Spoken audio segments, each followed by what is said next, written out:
And welcome back, everybody, to another episode of Bubba and the Bloom, episode 250. It's a BloomBoard Tuesday night for you all. We're talking about projections from the beginning of the season to end season, risers and fallers, having some fun along the way there. Talking some very actually serious news that has gone down in the last few days for fantasy purposes, at least serious in that regard, and much, much more. But before we get to all that, you can find me on Twitter at BDNtrick, the podcast at Bubba Bloom Pod, and on Patreon at patreon.com/Bubba Bloom. My co-host, as always, on Twitter at RyanBHQ, Ryan Bloomfield. How we doing, my friend?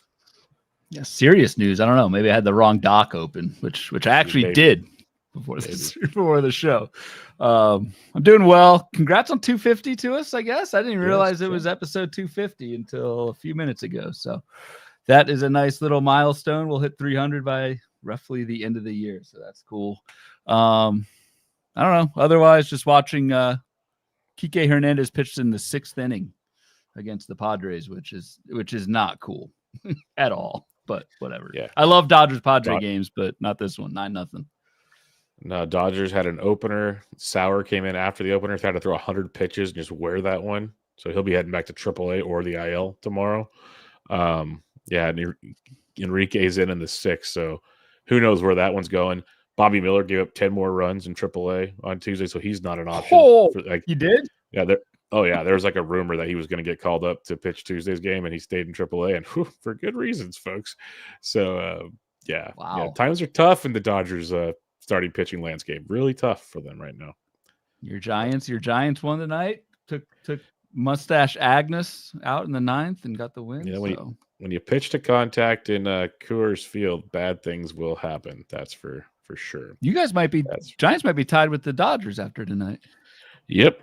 We were only like a game back, I think. So there's a chance that we might have like a 3-way tie near the top here before all things are said and done. As the NL West has turned into quite the juggernaut early in the season. It's been very, very interesting to watch. I did not expect the Giants to, like the Dodgers, they have their flashy offense. The Padres can be entertaining, and the Giants just kind of like do it. That's the best way I can say it. It's nothing special, but they just continue to get the job done. Scott Burks in the chat says, congrats on 250. You have provided us with a lot of entertainment and news. Much appreciated. Thank you, Mr. Burks, our first Patreon subscriber when we started that whole deal. So thank you very much. And we'll see you in Arizona to golf in about 5 months or so. November 6th. If you're interested, let us know. Get you on the list. Dobson Ranch. Yeah. So get it in, get it often, have some fun there. All right. Let's get to Machado just destroyed a ball off of Kike. Oh, I saw now it's 11. This is going to be yeah. Anyway, let's get slow pitch softball numbers you're going to put up there. Yeah, I just hope this is like me and you. This is like the softball game at FPAS. Yeah, Jason Collette's gonna break his ankle halfway around first base and so on and so forth. I just hope Cease can throw like 2 more shutout innings with maybe 5 Ks. That'd be pretty sweet too. All right, let's get to the news and notes. We'll kick it off here with some Diamondbacks news. Justin Martinez left his outing on Monday night with a trainer. He went to the IL on Tuesday with a UCL sprain, yet is getting a second opinion, Ryan, which is always a bad situation. I think Shelby Miller gets the job for now. AJ Puck is starting to rehab, so he's in the background per se, but what's your thoughts on J-Mart?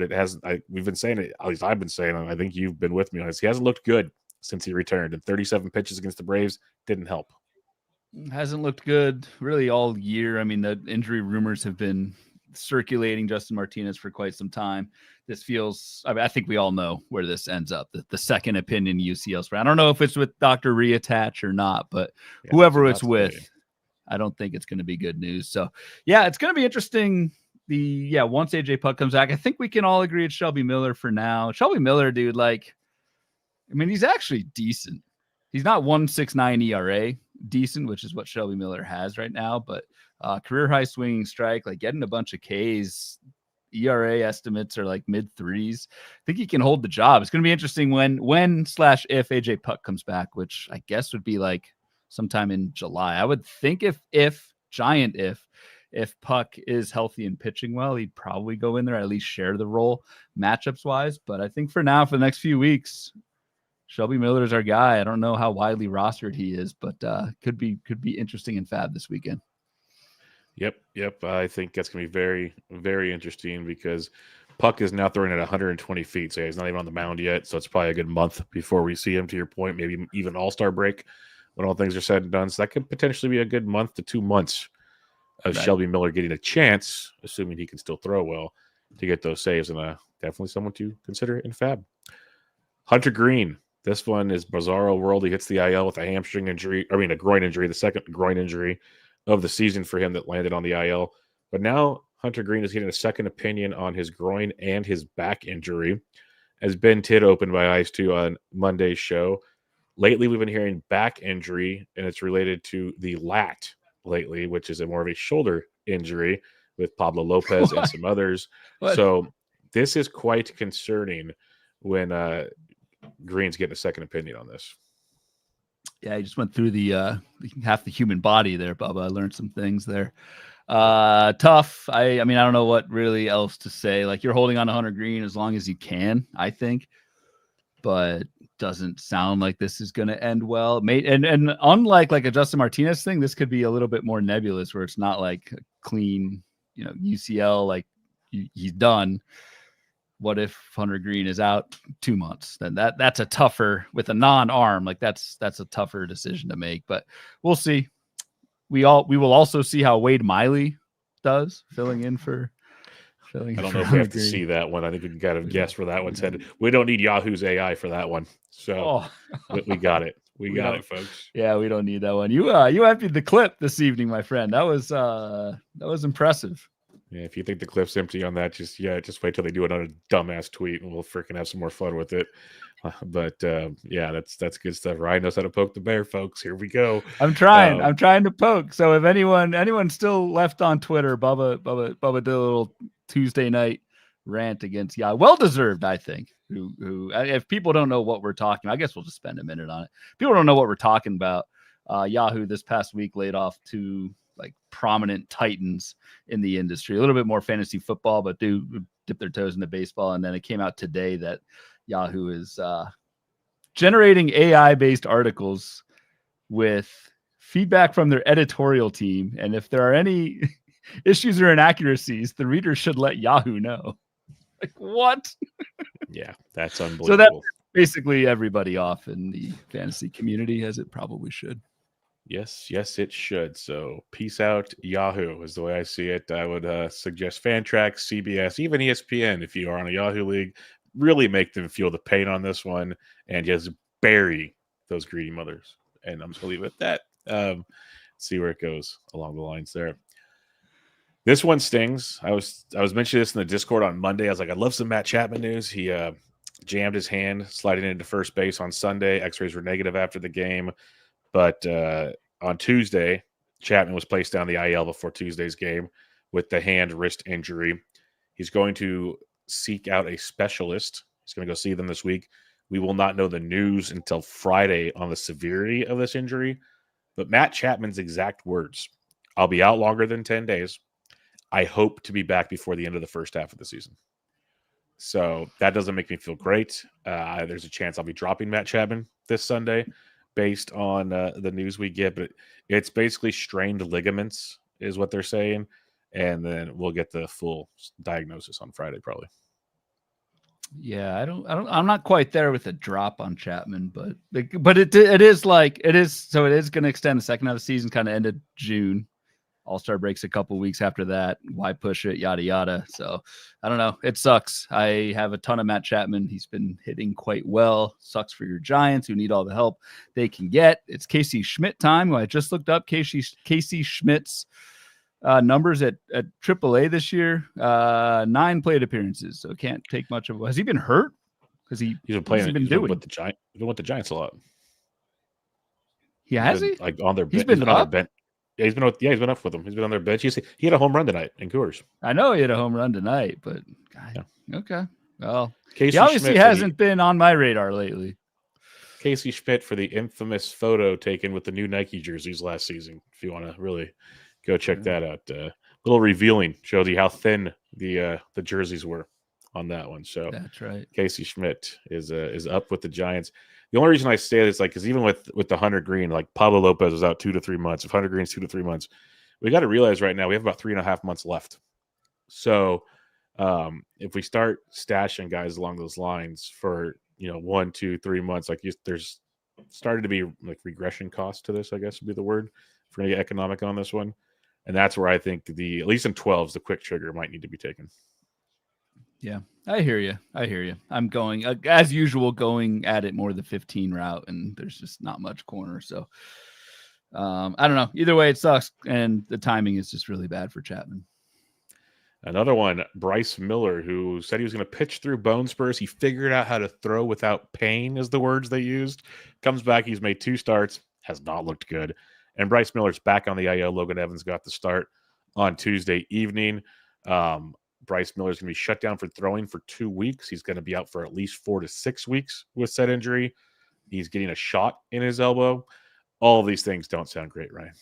Yeah, it sounds like they just need to have the surgery to remove the bone spurs, and we'll be good next year.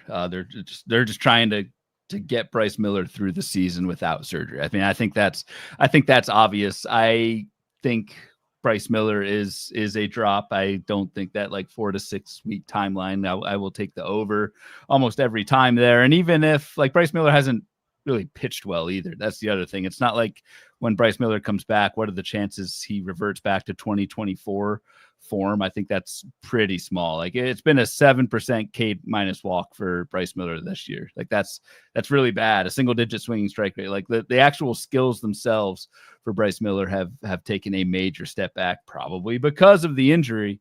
But I just don't think this is a skill set worth holding, because it's going to be, to your point, 2 months. What's the calculus on that? How much time do you actually have left yet?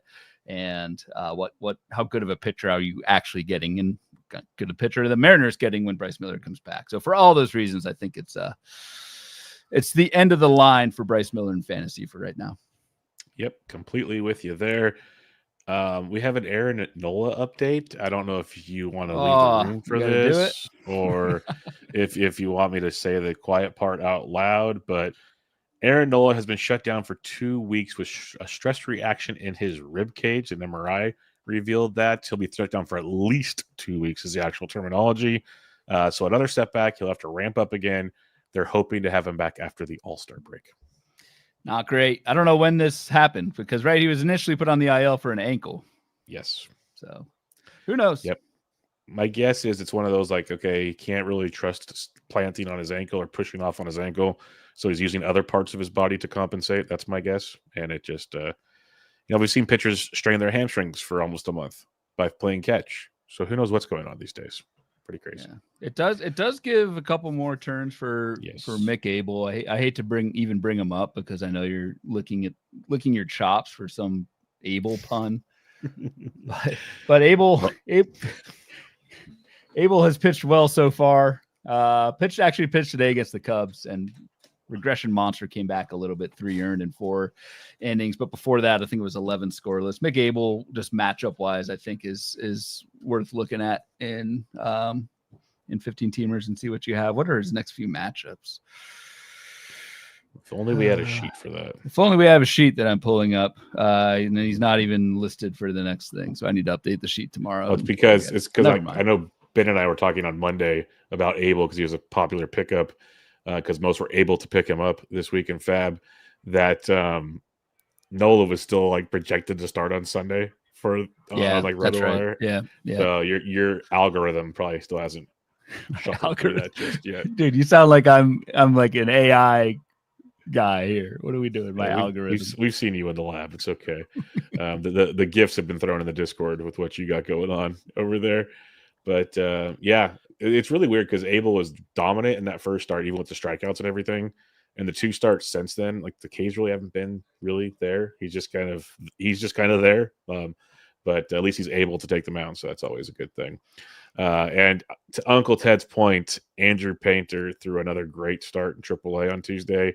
He should be up really soon because originally at the beginning of the season they were saying July All-Star break-ish for him.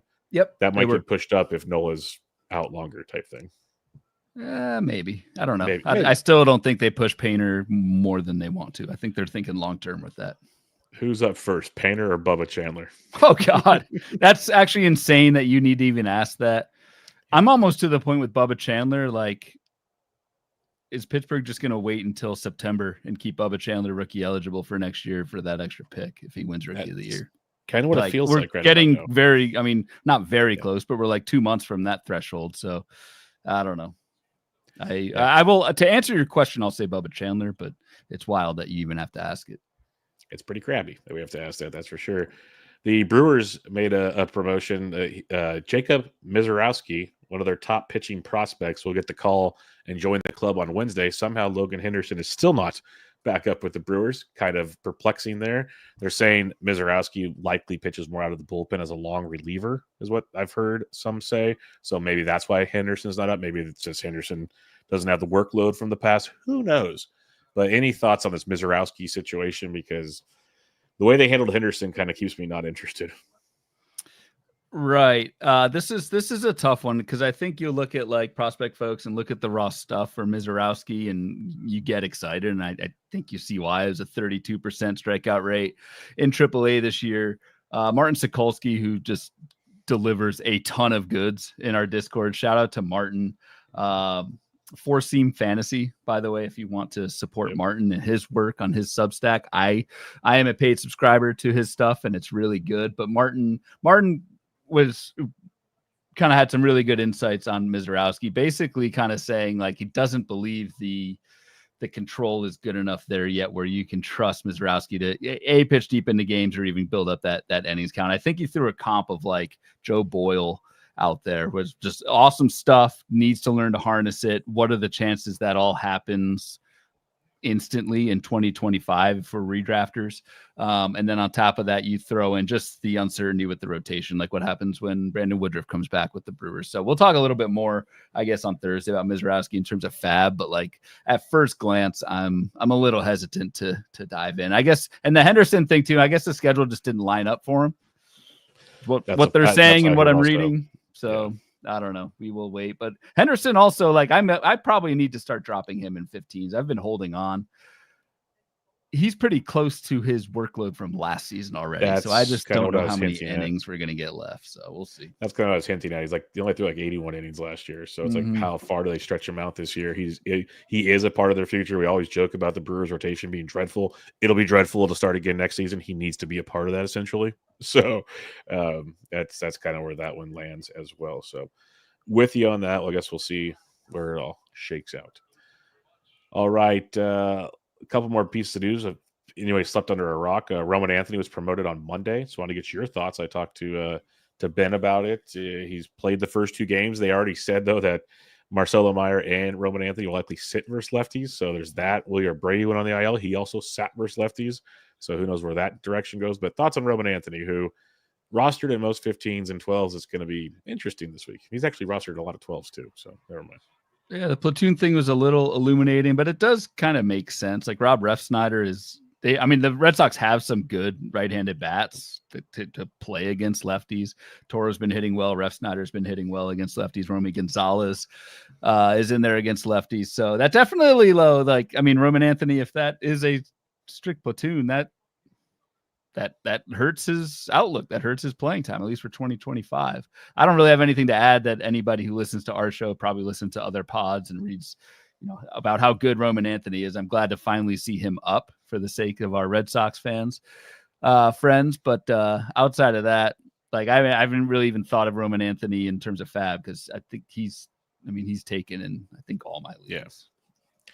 Yeah, I'm kind of mad because he was available in one of my 12s like 2 weeks ago. And I bid like $40-something. He went for like $60-something. I'm like, yeah, that might have been a interesting one to be more aggressive on. Dumb. Last bit of news, and it's really nothing we can do about it, but I just want to get your 2 cents on this one as well. The latest Michael King update. God. On Monday, it was revealed by Mike Schilt, the manager of the San Diego Padres, that Michael King is still resting, and along with the Padres medical staff, still gathering info about his injury. We're just in a holding pattern to see what it is and the best way to treat it. If there's a better way to treat it outside it or just let it rest. So I don't know. Last time he rested, apparently he hurt the shoulder. So I don't know where we're going with this one, Ryan. This seems much more than, a bad sleep number ad. Right. Yeah, exactly. Do we think, are we buying that now that he just slept wrong? Like, I'm not, and I have a handful of Michael King shares, and I'm like, I know. what is going on here? Me too. I've got him, I think, Labor and maybe Tau. So I can IL him, which is fine. But yeah, I mean, what can you do if you have Michael King? You got to sit and wait. We're in a holding pattern. We are in a holding pattern. We need to rest, which is apparently is how the injury happened. So I've been needing to rest for a long time. So maybe I should be in a holding pattern. You do need to rest today. But that's a separate conversation. So yeah, I don't know. This is bizarre. You have the word bizarre in the outline, and it sucks because Michael King was pitching pretty good, and all of a sudden overnight you just lose him, literally. Yeah, just want to bring that up for those that maybe did not hear that, did not get the news and notes from the Patreon. That was the one that dropped on Monday and was quite surprising. All right, we'll wrap it up there. There's been a lot of news, though, so keep your eyes peeled and all that. We'll keep you up to date on the Patreon as usual. But it's BloomBoard season, Ryan. So what do you got? Oh, by the way, I texted you this the other day. Got crickets from you. The printer's fixed. The printer's fixed. So we are good to go here in Bubba Land. Throwing it out there. How long were you without a printer? Almost a month. A while. It was wild. It was not good. Not good at all. Huh. Yeah. I'm glad you have your printer back. The color looks good. Like, what was it? An actual printer or cartridges or what? There was an insane paper jam that I needed some like tools to actually pull out without breaking stuff. It was almost like the game Operation to get it out. I'm not kidding. Not kidding at all. This is like a scene out of Office Space. Yeah, it said take it to someone to fix for you, and that's what I finally did. So yes. Oh, so yeah, it wasn't fix it. It wasn't. It's you fixed. Bring it's it good. in. I had to bring it in. It's done. Where do you bring a print like a print shop, a printer mechanic? There still are little electronic shops out there, yeah, and even like the Genius Squad at Best Buy, they can do that kind of stuff. They got it. It was not a PC load letter to your Office Space point, so it wasn't that. But I had a few buddies in the Genius Squad at Best Buy back in the day. I believe it. How much free stuff? How much free stuff do they have at their house from failed deliveries? Yeah, no comment. Yeah, exactly. Because the Genius Squad kicked off around college for us, maybe a little after college. So yeah, there was a heyday of wait, we went, sorry, we're not about to make it to your appointment today. Something came up. But yeah. Anyway, before we incriminate anybody, let's move over to statute of limitations is long gone from that. It's been over 20 years. We're good. Oh God. All right. Tuesday BloomBoard show. What we're looking at this week, we are almost halfway through the season. We've gotten questions about this in the past. Like, how often do you look at, like, how do you balance year-to-date performance versus like what you would see like in a projection from somebody, which takes in track record, that sort of thing. And when do you kind of start leaning on one versus the other? Obviously, like in April, the year-to-date, it's small sample, blah, blah, blah. June roughly is kind of around the time that you kind of start to merge these two together. So what I thought we'd do is take a look at year-to-date surface stats for pitchers, ERA and WHIP, compare that to the rest of season projections that are on Fangraphs. I'm combining Steamer and the BAT projection systems for this. So merge those two together, see who are the outliers in terms of who has pitched the worst versus what their projections say they should do the rest of the way, and who has pitched the best. Those guys are in red, your quote unquote regression targets, even though they both are.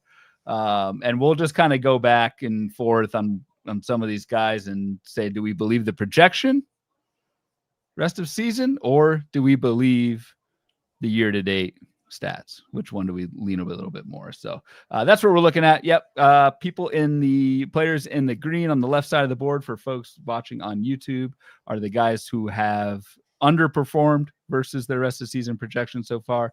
And then in the red are the guys who have overperformed, pitched better than what the rest of season projection tells them.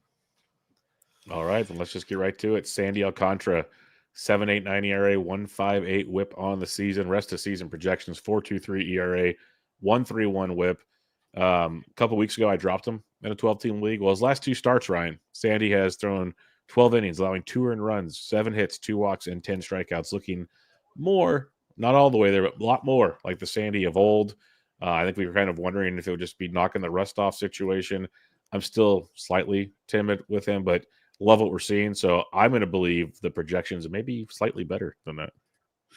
I am too, actually. I'm with you. I'm surprised we actually agree on Sandy. I don't know if the projections, I doubt, maybe not.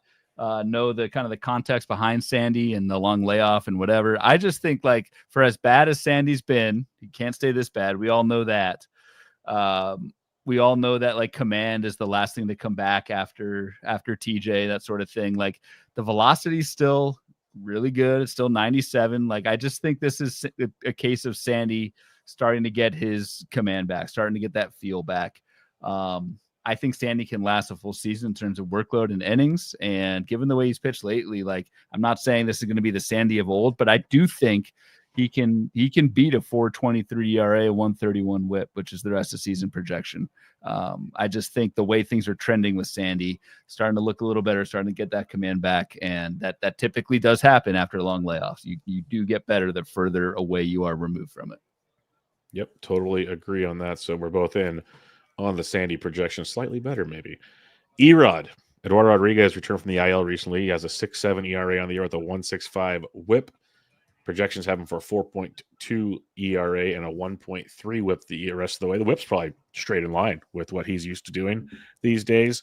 But, like, I've been saying it all season with Erod, and his WHIP's kind of a little better than usual. Weirdly enough, still not great, but usually better, little better. It feels like. You look at the, like, ERA estimators; it's a below 4 Sierra. The left on base rate's 56%, which is insane. Like, there's things pointing to much better days ahead for Erod, but every time I want to buy in, he just finds a way to slip on the banana peel. He does. And yeah, these last 2 seasons, it's been a 150 WHIP or higher. Like, it's tough. So I think you can look at kind of the more obvious, like, luck factor stats, that the 367 BABIP for Erod. Stranding runners 56% of the time. Like, that's really low. That should correct as well. So I think Erod's is like a, I don't know, low 4s ERA type guy the rest of the way. I don't believe in the strikeout. The big thing with Erod, the strikeout rate is up quite a bit. It's at 24%, which for him is really good. That's more like MLB league average, but the whiffs are not there to support that. It's like a 9.5 swinging strike, which technically, like, or just rule of thumb, you want to kind of double that swinging strike, and that should be roughly what a K rate would be. So Erod, I would say, is outperforming his strikeout rate a little bit. So I wouldn't expect the Ks to keep coming back. But I think Erod, once the luck factors kind of start to even out a little bit, you've got like a back end streamer. I think is safe to say. Yeah, I'm with you. And weirdly enough, I know you have it on the one of your wonderful sheets that you are producing for the Patreon, and I look at the past month's splits, lefty righties, when I do matchups a lot. Yep, there are some teams that are absolutely dreadful versus left-handed pitching, like they're really a lot bad. Yes, it's way more than usual, and that's where, like, Erod continues to, like, suck me in when we're, like, looking at just streaming options. I'm like, okay, this is a phenomenal match. Like, even the Yankees, who people think world beaters, the last month a 108 WRC plus, barely above league average. Like, they're not terrifying. They're hitting 246. Like, outside of Judge, they're not that good. It's crazy. Said that a lot last year about the Yankees too, but yeah, but we talk like Twins, Marlins, just go down. A third of the league is like horrendous against lefties.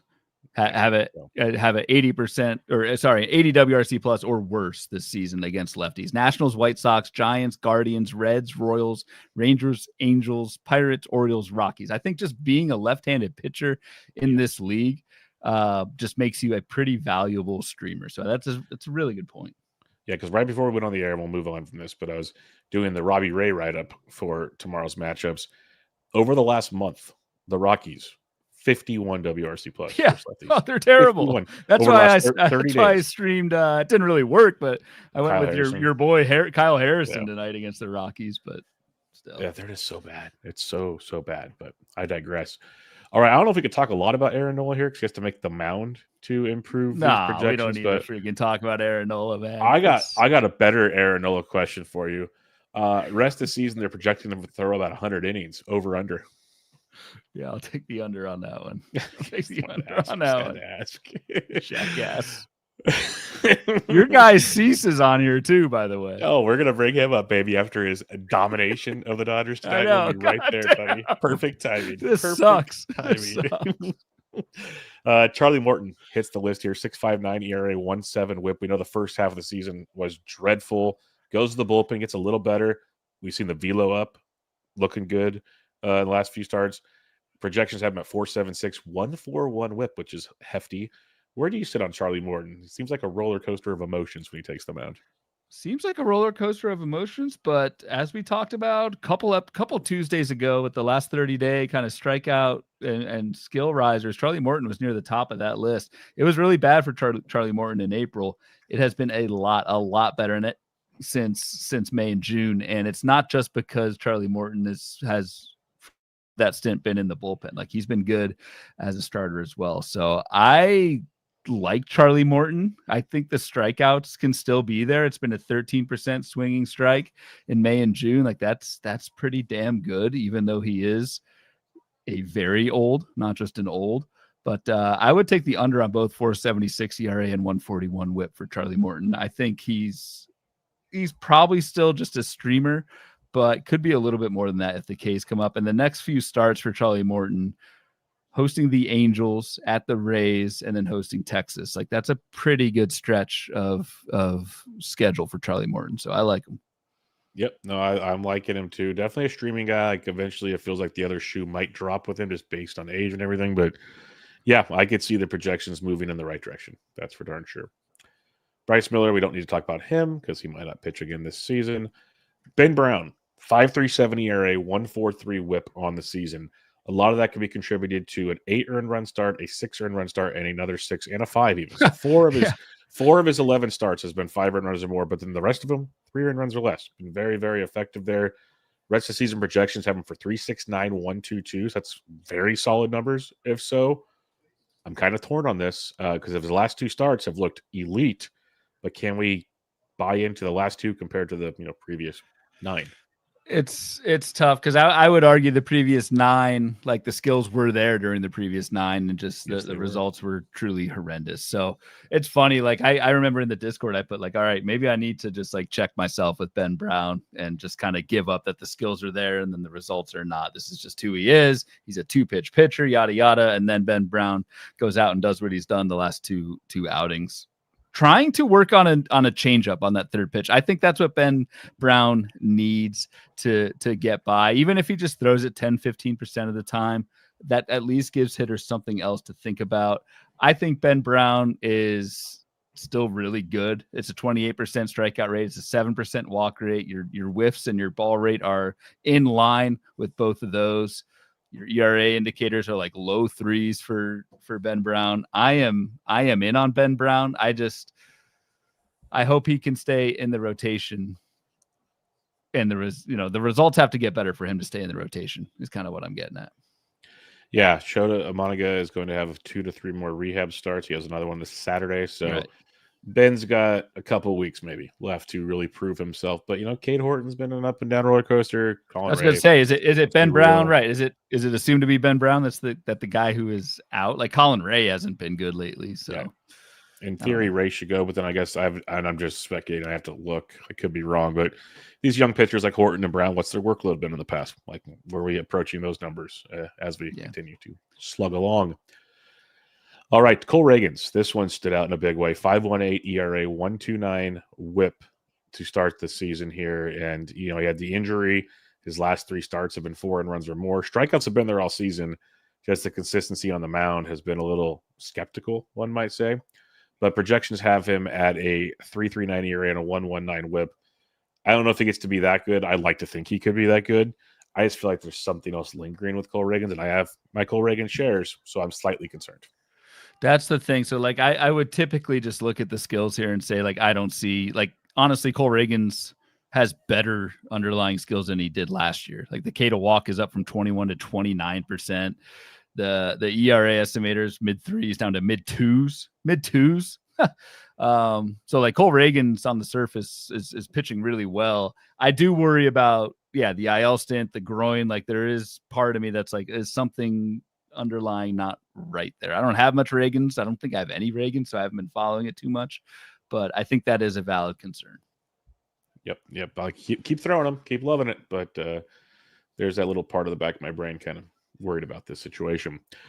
Will Warren, 5.34 ERA, 1.41 whip. It was a shaky start to the year. He had about a 3 to 4 start stretch where he looked like an ace. It's kind of ballooned back to reality the last couple of outings, especially that game in against the Dodgers, which I kind of take as a grain of salt. And then even that Boston game, maybe it was just, he's amped up. Big rivalry game, first time there. I'm trying to justify it somehow. Results are results, though, bottom line. So it is what it is. They haven't projected for 4.16, 1.31. I actually think that's fair, to be totally honest. I think that's fair too. I think we're just going to see inconsistencies with Will Warren going forward. Yeah, it's been 11 earned runs the last 2 games, 4 walks in each of those games. So that's not great. I don't care if it's the Dodgers, but if you have 2 strikeouts and 4 walks against anybody, that's not great. But then you do see the good Will Warren again. So I think you kind of take the highs and lows, and you probably end up with what the projections are saying, a 4.16 ERA, 1.31 WHIP. That seems about right for Will Warren. Yep, my thoughts exactly, and I'll keep playing that game. Picked up Warren and Ben Brown in a couple 12s this past week, so that's look at you. Good times. Because people see those bad starts, they jump ship real quick, and I don't blame them. But I see who does Will Warren line up against next few starts? Let me pull that up. He's got at the Royals, which is nice, on June 12th. He hosts the Angels and then goes host Baltimore. So I kind of like at least 2 out of those 3, if not all 3, honestly. So we ride. I have nothing to say about Trevor Williams. I never do either. I probably should have taken him off. I thought I found another thing on the board. Brandon Pfaadt's ERA is 3 decimal places. That's got to irk you. Annoys my OCD. Yeah, I'm about to say it's got to irk you. Look at that man from the co-host I know over there. That is not going to sit well with you. Yeah, no, I could sit here and say Trevor Williams. Yeah, he'll get better and post a 4.75 projected ERA. I got nothing there. Yeah. Dylan Cease, though. Let's talk Dylan Cease. 4.72 ERA, 1. Can I come back in 5? WHIP on the season. I don't need to take long because the listeners are smart people. They understand how great this pitcher is. He had that horrific start where he allowed 9 earned runs against the A's because he got hung out to dry in that game. Otherwise, it has been 3 earned runs or less in 12 other starts. He's been great. And we got actually 13 starts now because he threw 7 shutout innings against the Dodgers with 11 strikeouts for a season high. He allowed three hits, all singles. His slider got 12 whiffs on 26 swings. His fastball got 11 whiffs on 22 swings. As the beat reporter says, he looked like dominant Dylan Cease for the first time in a while. So I believe everything about this projection. Maybe it's too, not low enough. You done yet? That's the longest intro I think you've had on a player in quite some time. I will admit Dylan Cease looks better than Aaron Nola, who can't throw right now. No, I got nothing to add, dude. Everything you said is right. Honestly, career high swing and strike for Dylan Cease right now. It's crazy the strikeouts with Dylan Cease, how good it's been. He's improving the walk rate just a little bit, like you said. It's going well.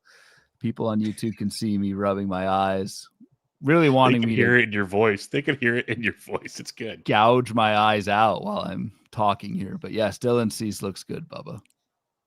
What's the rest of the season? 3.66 ERA, 1.20 WHIP. I think it's fair. That's fair. If he can hold the walk rate, if he can hold a league average walk rate, that WHIP is fair given all the strikeouts that Cease gets. So, he's looking good. Yep. He can cease any further comments on him. Brandon Pfaadt. This is the guy that tilts me every single season. 5.51 ERA, 1.36 WHIP. It's a guy that gives up too many home runs, leaves 2 solo shots tonight for the only 2 runs. Thank God. 5 innings, 2 runs. He should have more strikeouts. He somehow doesn't. It's a very just confusing profile. Projections have him at 4.53 with a 1.28 WHIP. Ryan, where do you sit on this one? It's tough. It's one of those where, for me, the biggest concern with Brandon Pfaadt is the sweeper's not as effective. None of his real pitches are that effective anymore. Like the 4-seam fastball is not as effective anymore. The sweeper's gone down. The swinging strike's down from mid 11%, which is league average. That's down to 9.5%. K rate's down from 24 to 18. I don't really see anything trending well for Brandon Pfaadt right now. Still struggling against lefties. It's a career 13% strikeout minus walk against lefties, which is really bad. So any like lefty heavy lineup against Brandon Pfaadt is just a complete trap. So I might be taking an L on this one. I did not see the skills falling back this much from 2024. Like 2024, he was a pretty good pitcher, and just the strikeouts have not been there. The whiffs have not been there. It's tough. Yeah, you and me both. And like the more I think about it, it's like maybe I should have been dropping him in 12s by now. This is very, I know. like I see the potential, and it's just not coming to fruition with Brandon Pfaadt. And it's he was cruising tonight against the Mariners, and then boom, back to back. Randy Rosarena and Rowdy Tellez. Like it just, he lives in the zone a lot, very hittable. It's he's always prone to those blowups. Yep, totally agree. All right, let's take the flip side of this one. Guys that are set to regress, one might say. We're kicking it off with Andrew Abbott, who complete game shutout on Tuesday nights. Complete game shutout right after I make this board. Like, good. Yeah, not even God. factored this. And trust me, I just don't know what to do with him. Before tonight's start, 2.18 ERA, 1.06 whip. Remember, the guy pitches his home games in Great American Small Park, by the way. Projections have him for 4.74, 1.34, which I think is much more realistic, but it's like the dude's been phenomenal this season. Can it be sustained? That's the $1 million question. I'll let you hit some of the big parts that probably say no. I don't know. Yeah, and I feel kind of weird saying no, because like honestly, if you have Andrew Abbott, like you are most likely ahead of me in the standings of your leagues. Like kudos. Like you have banked a sub-2 ERA. You have banked one of the true breakout seasons that I don't want to say nobody saw coming. I don't like that word, but like neither of us certainly saw this coming from Andrew Abbott. And even looking back at the skills last year for Andrew Abbott, like what did we miss? I don't know. Strikeout rate's gone way up, which is nice for Andrew Abbott, up from 20% last year to 28% this year. Like it's a big uptick. But then I look at the swinging strike, it's barely up at all and does not support the big jump in strikeouts. So I don't think the strikeouts will be there going forward. Big fly ball guy in Great American Small Park. The reason why, one of the big reasons why Andrew Abbott has a sub-2 ERA, it's an 8% homer to fly ball in Great American Small Park for half his games. Like in a fly ball pitcher, like you're going to live and die by the home run ball. You throw a 248 BABIP on, like I don't know. I know I'm kind of stating the obvious here, but I do think Andrew Abbott stays below a 4.74 ERA, but if I had to guess, I'd go like low fours the rest of the way. Yeah, I think that's fair because it's just going to take, like, ask Jesus Luzardo. It's only going to take 2 starts at Great American to fix this whole line he's got going there, and that could happen real quickly. The right team shows up on those days. So, wouldn't wish Luzardo on anyone. By the way, no, dude, that's depressing. That's fully depressing. Did you roll with him? Because you've got a lot of Luzardo. You roll with him this week? Nope. So those that did, congratulations on 7 innings with 2 runs and 12 Ks. You're welcome, because Kikuchi did that for Ryan already as I benched Kikuchi. So, happy times in the land of Bubba over here. All right. I got nothing about Nate the Great because Nate the Great, we don't even know if he's pitching this weekend still. That news has not been released. It's kind of weird. It's been quiet on the front when it comes to Nate Eovaldi right now. It has been pretty quiet. We got a question in the Discord, like, are we starting him this week? And I think both of us say, unless we actually hear anything, that's a no. I'm not going to besmirch the good name of Nate the Great. But yeah, like nobody holds a 156 ERA, a 0.8 whip. But I think he's really good and at borderline SP1 when he's pitching and when he's healthy. So get healthy, Nathan Eovaldi, please. Well, it's always one of those things like, okay, he regresses to what? Like, I'll take 3.76 with a 1.19 whip for the rest of the season if that's what you want. Like, obviously, he has to have a couple bad starts to get there, but I'll take that when all things are said and done. Even if Eovaldi snaps back, and again, these projections are mostly based on like the track record for these guys, recent track record entering the season. If you take a rest of season 3.76 ERA, you combine that with what he has right now, 1.56. I don't know. That's something in the twos. Like, you love that from where you drafted Nate Eovaldi. Speaking of what you love, if you drafted Chris Bubich, my Lanta, 1.43 ERA, a whip of 1 on the season. Digging in on him earlier tonight. He gets the Yankees on Wednesday. Dude has a 20%, like almost a 20% K to walk due to a 27% K rate. He's been outstanding. Projections have him rest of season at 3.78, 1.26, so almost in that Eovaldi conversation we just had. Like, you'll still take it probably. But where are you at on Chris Bubic? Because like if you go game by game and look at his game logs, it is Beast. ridiculous how good he has been. Beast, and kind of getting better as the season goes on so far. So I'm not going to poke really many holes at all in Chris Bubic. So the one thing that I will say is second half workload. What does this look like for Chris Bubic? Yep. Right. It was 30 major league innings last year. It was 16 the year before with injuries for Chris Bubic. He's already at 75. He hasn't thrown over 130 in the last 5 years plus. So like, we've probably seen the best of Chris Bubic, which, we obviously have seen the best of Chris Bubic. I just is he going to push 180 innings? Like that just seems hard for me to imagine. Like, honestly, if you're in a trading league, not on Yahoo, I would recommend trying to see what you can get for him, to tell you the truth. Mm-hmm. Just because like he could go like Michael King and all of a sudden he's pitching 160. If it just happens. There's also a chance the Royals decide to mix it up a bit. And that's fair because that's not just like, I mean, most fantasy players are smart enough now not to just look at ERA and WHIP. Like they want to, I think everyone kind of knows you can look at a strikeout rate, a K- walk. Most people kind of know that. And so like your obvious sell high guys, like everyone knows who those are. Chris Bubic, like the skills are actually there to back it up. It's maybe the workload that I think some folks may not pick up on. So I agree with you there. I think you could get a decent haul for Chris Bubic. Most definitely. Tyler Mahle, 2.02 ERA, 107 WHIP. It's been ridiculous to watch it continue on and on and on. Rest of season projections have him at 4.28, 1.30, and that seems way more realistic to the way Tyler Mahle should be pitching now and for the rest of the season. I don't see this with Tyler Mahle. I think pitched well again tonight. So, continues to defy the odds. I think Tyler Mahle's a mid-fours type of guy. Another one with workload issues too, right? Like 37 True. Major league innings the last 2 seasons combined. Unlike Bubic, the skills do not even close to support what Tyler Mahle's doing. Like it's a 10% strikeout minus walk. Like that is pretty bad. So whatever Tyler Mahle did this offseason to please the baseball gods, did a good job of it. Kodai Senga is another innings concern pitcher here. 1.59 ERA with a 1.18 WHIP this season. It's been like he gets so close to slipping on the banana peel every start, and then he somehow gets out of it. He's been doing the dance very well. Rest of season projections have him at 3.97, 1.31. So I'd still take that, to be honest with you, from what we've seen. I just don't know how much longer the Mets throw him in the second half of the season. They're probably going to need him, though, so it's going to be a tricky... Well, they need him for the postseason, so that's where it's like, how do they utilize him? True. That is true. And they got Frankie Montas coming back in about one more rehab start and Manaea around the All-Star break. Yeah. Yep.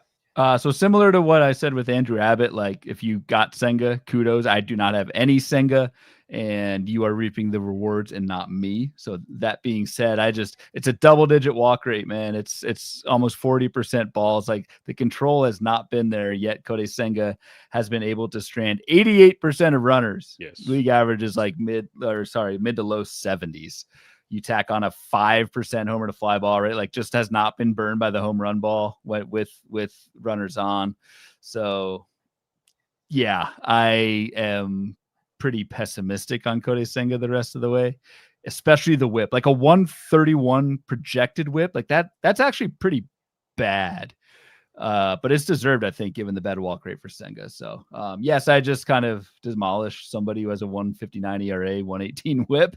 118 whip isn't really anything special either. So, I don't know. I'm not convinced on Senga. Agreed. This one's fun. Hunter Brown, the artist formerly known as Mitch Keller, 1.82 ERA with a 0.96 whip. Rest of the season has a 3.67, 1.23. I think that ERA is too high still.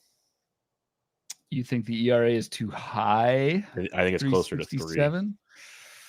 I'm with you. He's that good. Like, what he's doing is pretty legit to me. Yeah. I don't know if he holds like a 30% strikeout rate, which is what it's been this year. Like the whiffs don't fully support that, but the fastball is just so good. Both the four seam sinker gets a ton of ground balls. Curveball has been a very good swing and miss pitch for Hunter Brown. A little bit of an arsenal change there. So velocity is at a spot where like It's not crazy high, but it's 96.9. Like it's there without like a super high injury risk. So I think all the pieces are in place for Hunter Brown to keep Hunter Browning. I'd probably go 3.30 ERA the rest of the way. So that would be the 3.67 projection. Drew Rasmussen has a 2.22 ERA with a 0.9 WHIP. Those will definitely not stay that great, but projections have him at 3.74 and 1.2. And if you look at kind of the underlying metrics, like the ERA indicators and whatnot, it's kind of in line with what he's been doing. I still am wondering, since like he's going 5-6 innings, he's had like 4 starts in a row with no runs. Can we really say that's who he is the rest of the way? That's my concern, but he's been very good. I'll say that much. Another guy, and I'll throw this back to you, but like another guy without much workload, like this is why I was off of all these guys entering the season. And like, maybe that's a flaw in my game. Like Drew Rasmussen, 28 innings, pretty much pitched in relief after a long layoff last season, already has 69 innings this year. It's like, I don't know. Do I need to embrace some of these guys who are not coming off or who are coming off low workloads? It hasn't helped folks like Gilbert, George Kirby, kind of your innings legends. Just kind of wondering out loud if I'm missing something with this group. Maybe it's just a random sample of a few pitchers that haven't pitched much lately, but it's interesting that a lot of these guys are coming off pretty long injury layoffs. That is true. And it also kind of goes back to something we kind of talked about in the offseason with like Chris Sale did it last year. Maybe we should start, especially with all the injuries again this year. It's Captain Hindsight, but it's, hey, take the skills. If guys get hurt or guys' workloads come into play, figure it out later type scenarios. I know it's, again, easy to say now, but it's one of those, like, I probably need to keep banging my head against the wall during draft season to remind myself, like, take the guys that are talented, see where it goes from there. So Jacob deGrom is like one of the best pitchers in baseball again. And yeah. I don't know. Spencer Strider, not so much. That's true. Easy to pick and choose. That's yes, for sure. Exactly. Max Fried, 1.78 ERA, 0.94 WHIP. He's projected to be a 3.31, 1.19. I think the projection's very fair with Max Fried because he has gotten luckier than I think he should be the last few starts. Still very good this year. Not going to downplay that at all. But his last few starts, he's showing some wrinkles and he's gotten out of stuff. Let's put it that way. Yeah, for me, anytime you have like a 20% K- walk and a ton of ground balls, it's the 4th straight season for Max Fried with a 50% or higher ground ball rate. Like, I just love that combination. So 3.31 ERA projected the rest of the way. That seems good with me. And I think one of the fantasy stats we don't have on this board is wins. 3.31 ERA on the New York Yankees is going to result in a ton of wins, especially because Max Fried is able to pitch deep into games. Another one who I had injury concerns with the forearm entering the season. So common theme. Absolutely love this next one, by the way. Patrick Corbin, 3.52 ERA, 1.17 WHIP. It's been glorious for us Corbin guys out there. Us Corbin guys. Who is that? Continue to roll with Patrick Corbin because in 15-team leagues he is just getting it done, as they like to say. It's 5 innings or more, 3 earned runs or less. Strikeouts kind of suck, but in 15 teams leagues, quite serviceable. He's not a 5.10 pitcher though. Like they're giving him too much disrespect down for the rest of the season. I really want to disagree with you, but then I look at Patrick Corbin's his next 3 starts. He's a lefty. Back to our early conversation. I know. So that's the thing in this weekly planner that I've got on the Patreon, and we update it every day. Patrick Corbin's got the 4th easiest schedule the next 2 weeks of any pitcher in baseball. And the top 11 are all lefties. I think we're onto something there. Corbin gets at Minnesota, 85 WRC plus against lefties this year. That's bad. Then he hosts the Royals, who can't hit lefties. And then he goes to Baltimore for his 3rd start, and they are horrendous against lefties. So I don't know, man. Like Patrick Corbin, I still don't think is good, but the skills have actually been like passable. A 10% swinging strike, league average ball rate. Like, I don't know. Maybe he beats a 5, but again, I've already missed the boat on Corbin. Like, you've already got him for a couple of good starts, and you're making it, very well known that you have, and kudos. But I don't know, man. I can't buy in on this guy. He's old. How old is this guy? Hey, he's younger than us. I guarantee you that much. I got his page up right here. I'll tell you. Patrick Corbin is 35 years old. It's not horrible. Not bad. Not bad. All right, Robbie Ray, 2.44 ERA, 107 WHIP. He gets the road or the paste eaters, as you would say, on Wednesday to improve these stats. They haven't projected for a 4.06 ERA and a 1.25 WHIP. I think that's way too. That ERA is too high. He's pitched phenomenal this season. Yeah, I guess the Rockies next, and Cleveland, like Robbie Ray, has the number 11 easiest schedule over the next 2 weeks. So you've got that. You've seen Robbie Ray more than I have. Like, certainly gonna win me a beer in Arizona for pitching more innings than Nestor Cortez. It's probably my favorite one. I think that's a lock already. Yeah, I think I'll probably bring that up every time. Nestor made it like what, an inning before he ended his season, basically. Like, yeah, bad. So that one will taste good. I don't know. What's your thoughts on Ray the rest of the way? Like, workload wise, are you concerned at all? Or workload's always a concern, but the Giants do need him. I think they're just going to let him roll. He's a veteran. It's kind of like, unlike some younger arms like a Bubich, they kind of, we got Ray for a couple years, roll with it type scenario with the Giants. He's been so darn good. Maybe they skip a start here and there, but I think he's going to be there for most of the season. And he should flourish. He's pitching great, barring an injury, pitching great. Andrew Heaney, this one's comical. Like 3.24 ERA, 1.15 WHIP. What's more surprising, Heaney or Corbin? Probably Corbin. But Heaney's projected for a 4.74 and a 1.36, which honestly, if you could sign up for that with Andrew Heaney now, you'd probably take it, all things considered. Heaney, I will say this much, though, is a guy that last year was really good. The underlying metrics supported him a lot. The strikeout rate was really good last year. It's been not as good this year, but he's had some pretty solid starts as well. Strikeouts just haven't been there, but pretty solid stuff, and I don't know how long it lasts, though. It was all front-loaded, right? Like, Heaney in April was honestly one of the best pitchers in baseball. We didn't fully get to reap those rewards because I think Heaney was probably not, I don't know, he was universally drafted and we started for all those, but Heaney was great in April, and for how good as he was in April, in May, Andrew Heaney gave up more walks than he had strikeouts. And so this is the Andrew Heaney experience. I think he's a streamer. Next two starts are teams that actually hit lefties quite well. It's at the Cubs, at the Tigers. Both of those are some of the better left-handed hitting teams on the season, at least. The Cubs, I guess, have struggled a little bit lately, as Ben Tidd pointed out in the Discord when we were talking about whether to start Jesus Luzardo or not this week. But I think Andrew Heaney is kind of your typical streamer. And unlike some of these other guys, like, he will either make you very happy or not. So, emotional mental health is a consideration when streaming Andrew Heaney as well. Big time with Andrew Heaney, that is for sure. Any final thoughts on the board before we get to listen to listener questions? Really good names, like you mentioned. The regression candidates are either aces right now or guys with innings concerns, kind of a combo of both.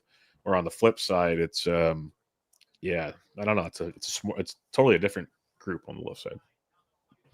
Yeah, I don't know. I think a couple of my learnings tonight, like takeaways or whatever, just kind of macro level lefties. Like that was a really good call out. A lot of teams really struggle against lefties. And then just something to tuck away for draft season is a lot of these guys so far outperforming are guys who missed a lot of time. So maybe be especially late round drafts, a little bit more open to those guys. So I don't know. Fun exercise. I think we lean for pitchers. I think we lean more on the kind of the year to date, what we've seen, except in obvious candidates, but fun exercise to kind of go through, see what the track record would say versus what they've done this year.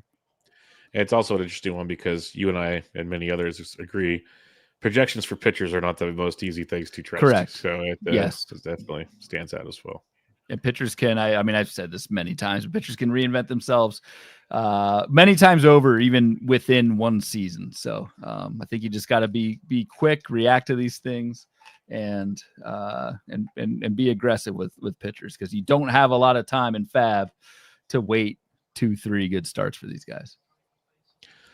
All right, let's head to the Discord for some questions for tonight's show. Our buddy Adam7 says, rank these breakout pitchers for the rest of the season: Mackenzie Gore, Chris Bubich, Hunter Brown, Andrew Abbott, and Tyler Mahle. Mahle last, Abbott second to last, Hunter Brown first. Who are the other two? Gore and Bubich. Gore number 2 and Bubich third. Yep, we're in the same boat. Brown, Gore, Bubich, Abbott, Mahle with you on that as well. Yeah. All right, some more questions here. Sean Chard says, after 2 solid games, is Ben Brown now putting it together? Very tricky and dangerous to act off of 2 games. I don't think Ben Brown is going to be a stud the rest of the way. I think there is something there until he figures out a third pitch. But I do think Ben Brown is going to be a lot better than the 5.37 ERA, 143 whip. I think a guy who can get you a good number of strikeouts, I think is somewhat stable in the rotation, and you just kind of hold your breath at the ratios because those have not been good. Yep, I'm on the same page with you on Ben Brown. I'm pulling for, but I'm expecting to get disappointed from time to time. Yep. Adam7 again says, who would you rather have the rest of the season?